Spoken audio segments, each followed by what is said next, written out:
Well, your textbook introduces chiral phases for separating optical isomers. Um, these days, optical isomers are very important.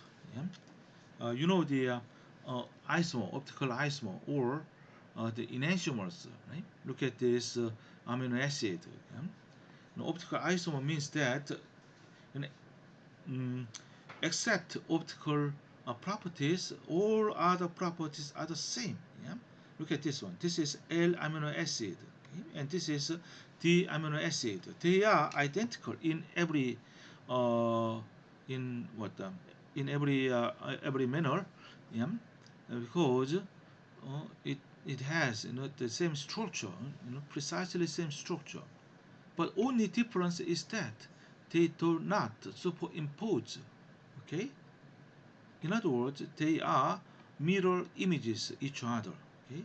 If you take the mirror and then you look at this L amino acid, and it becomes the amino acid. Okay? And the amino acid, the mirror image is L amino acid.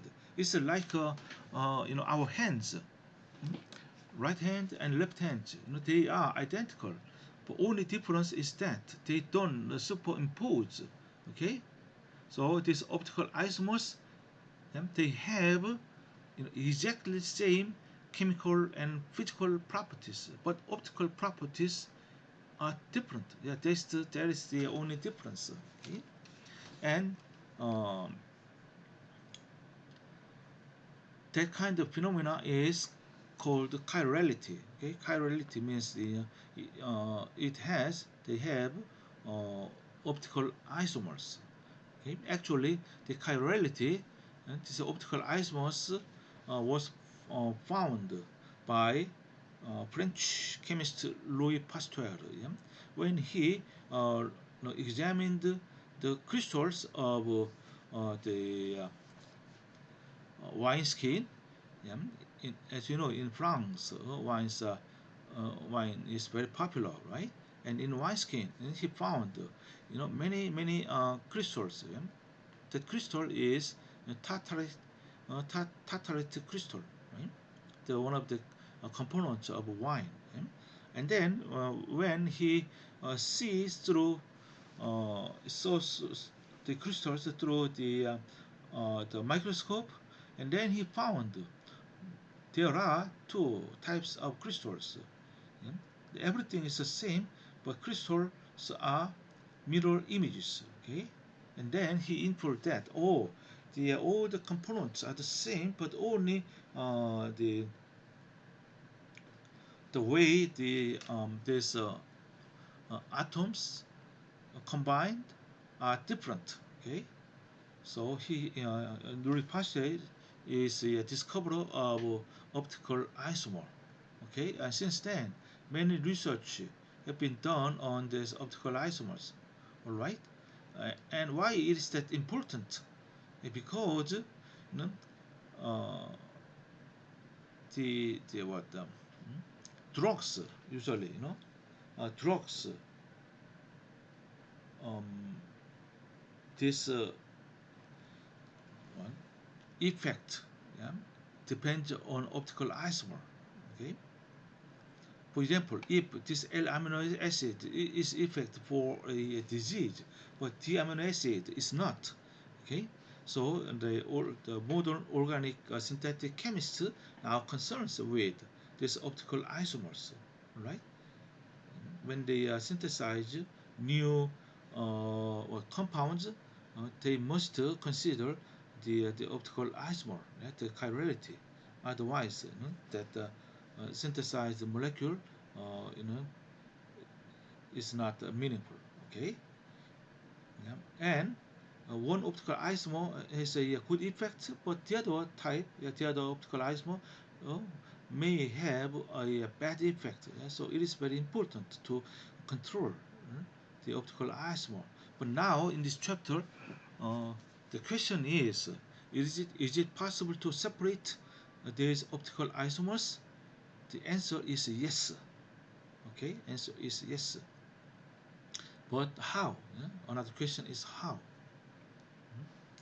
Okay, but here look at this one for GC, this optical isomers, sometimes it's derivatized to uh, to give high volatility. Okay, anyway, to separate these optical isomers, what would you control? Yeah? The stationary phase is very important, okay, because the analytes interact with stationary phase, okay, and since giving chiral characteristics to the stationary phase, and then it may be possible to separate optical isomers. Okay, so that kind of stationary phase is called chiral stationary phase. Okay, this chiral stationary phase is important for the chiral separation. Okay, if the stationary phase uh, is not chiral. Okay, and then it's impossible to separate optical isomers. Mm.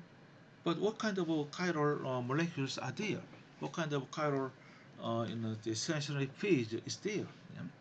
And the one of them is this one. Okay? It this is on an upper view, the uh, top view of cyclodextrin.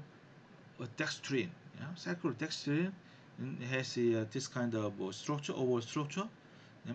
This is open. Yeah? This part is open. Yeah? This kind of curve is called the Dixie curve.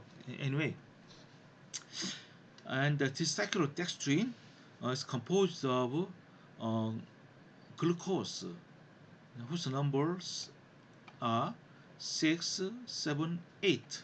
Yeah? If 6 glucose molecules are combined to make this kind of circular structure, it is called alpha cyclodextrin. Yeah? And it is not easy to synthesize or make, okay, or separate. When the 7 glucose molecules are combined to make this kind of structure, and it is called beta cyclodextrin. Yeah, beta cyclodextrin is common, yeah? And then price is not very high. This is the most common one, and 8 glucose molecules are combined. The overall structure is the same, and that is called gamma cyclodextrin, and this is not very common and very very expensive. Okay, and the important thing is that these cyclodextrins are it displays chiral characteristic. Okay, so if you what use this one as a stationary phase, and then there is a chance to separate chiral molecules. Okay? That's the point. Okay, and also by the way, this